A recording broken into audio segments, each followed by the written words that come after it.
তো যাই হোক, তো ওইখান থেকে যে দুইটা ছেলে ছিল, বড়টা থেকে যে ছোটটা, ওই ছোটটায় মূলত ট্রেনে সাদি ছিল আর ওইটা নেমে গেছে। তারপরে ট্রেন যখন ব্রেক হয়েছে তখন মহসিন জলকের বডিটা মূলত ওর বডিটাকে খাদে নিয়ে ট্রেন থেকে নামার ট্রাই করতেছে। একটা যে ট্রেনের জালনার মধ্যে পা দিয়ে দেখতে পারতেছে আরও মানুষ, বলতেছে এ ভাই কী হয়েছে, তার কী হয়েছে? বলতেছে ভাই ওরে তো ছুরি দিয়ে মেরে ফেলছে দুইটা ছেলে, এরকম কাহিনী। সবাই দরাদরি করতে করতে জলককে নিয়ে মহসিন কিন্তু ট্রেনের জালনার মধ্যে পাড়া দিতে গিয়ে নিচে পড়ে যায়।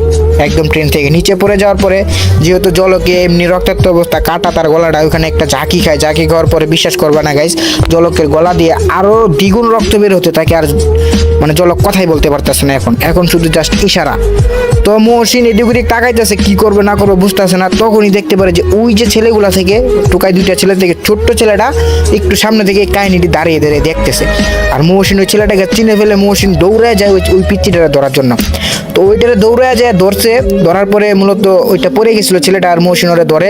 আর এখানে রেলওয়ে যে পুলিশগুলো ছিল, পুলিশগুলা জলকের মানে বডিগুলো সামনে ছিল। তো যখনই ধরছে ওই ছেলেটাকে মূলত মহসিন, তখন পুলিশ দুইটা যায় ওদেরকে ধরার পরে বলে, এই তোরা কেন মারলি ওই ছেলেটাকে? তোরা কি করছিস রে? ওই পোলাটাকে কি লেগে মারলি বল। মানে পুলিশ ভাবছে যে মহসিন আর এই ছেলেটা ওরা দুইজন মিলে জলককে এইভাবে মারছে। তো পুলিশ তো আর ভাবতে পারে নাই যে এটা শুধু ওই ছেলেগুলা করছে, মহসিন করে নাই। তারপর মহসিন বলতেছে, স্যার বিশ্বাস করেন আমি ওরা কিচ্ছুই করি নাই, ওই আমার লগের, ওই আমার বাড়ির। আপনি আমারে শুধু দোষারোপ দিয়েন না, সব কিছু করছে এরা, ওর সাথে আরেকজন ছিল ওই। তো ওই টুকাই ছেলেটা বলতেছে, স্যার আমি কিচ্ছু করি নাই স্যার, বিশ্বাস করেন ওই করছে। তো ওই বলতে কি মানে ওই ছেলেটার কথা বলতেছে। তো পুলিশে ভাবছে হয়তো মহসিন করছে, তখন তো ডিরেক্টলি বিশ্বাস করতে পারতেছে না। তারপরে মহসিন বলতেছে, স্যার আপনি দুইটা পায়ে ধরি স্যার, আমি আপনার একটা কথা বলবো, লাস্ট কথা, আপনি একটু জলকের কাছে চলেন, ওই বাঁচবো না স্যার, ওরে হাসপাতালে নিয়ে যাইতে হবে যেমনি, খুবই সিরিয়াস অবস্থা। তো তারপরে পুলিশে আচ্ছা ঠিক আছে চল দেখি কি হয়েছে। তো জলকের কাছে যখন যায়, জলক তখনও কিন্তু কিছু হয় না, জলকের গলা একদম কেটে গেছে, রক্ত অনেকটা বের হয়ে গেছে। তো তখন চটপট করতেছে যে মানে মৃত্যু তার খুবই কাছে আয়া পড়ছে, যা বুঝতেছি আমি গাইজ। তো তারপরে জলকের সামনে যাওয়ার পরে মহসিন বলতেছে, জলক ভাই তোর কি হয়েছে, একটু কথা কো ভাই, একটু দিক তাকা রে ভাই, একটু তাকা ভাই, তোর কিচ্ছু হইতো না। জলক তখন কিন্তু তার বেঁচে আসিল। তো জলক বলতেছে যে ভাই মানে হাত দিয়ে ইশারা করতেছে, ভাই আমি আর পারতাছি না, এরকম কিছু।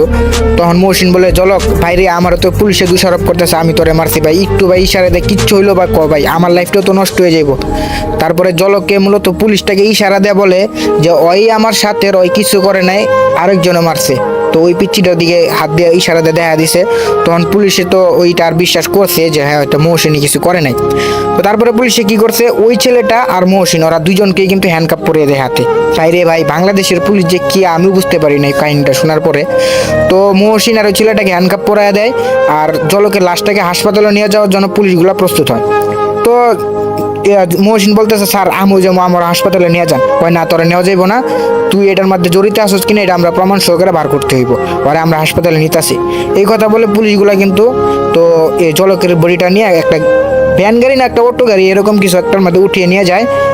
তো ওটার মধ্যে উঠিয়ে নিয়ে যাওয়ার পরে তো পুলিশের কাছ থেকে যে কাহিনীগুলো আমরা শুনছিলাম, মূলত মহসিন তো ছিল একটা পুলিশের সাথে। তো মহসিন বলতে, স্যার আপনি দুইটা পা ধরে হ্যান্ডকাপ লাগাইছেন, সমস্যা নাই, কিন্তু আমার জলকের সাথে নিয়ে যান। ওই আমার স্যারা হয়তো বা সাহসটা পাইতো না, ওই খুব কষ্ট পাইতেছে। তো পুলিশটা বলে, আচ্ছা ঠিক আছে চল তোর বন্ধুর সাথে তোরা লয়ে যাবো। তো তারপরে পুলিশগুলো বলে, আচ্ছা ঠিক আছে তোরও নিয়ে যাবো, তোর হ্যান্ডকাপ ছুটাবো না, কিন্তু এখানে তুইও হয়তো বা জড়িতে আসস।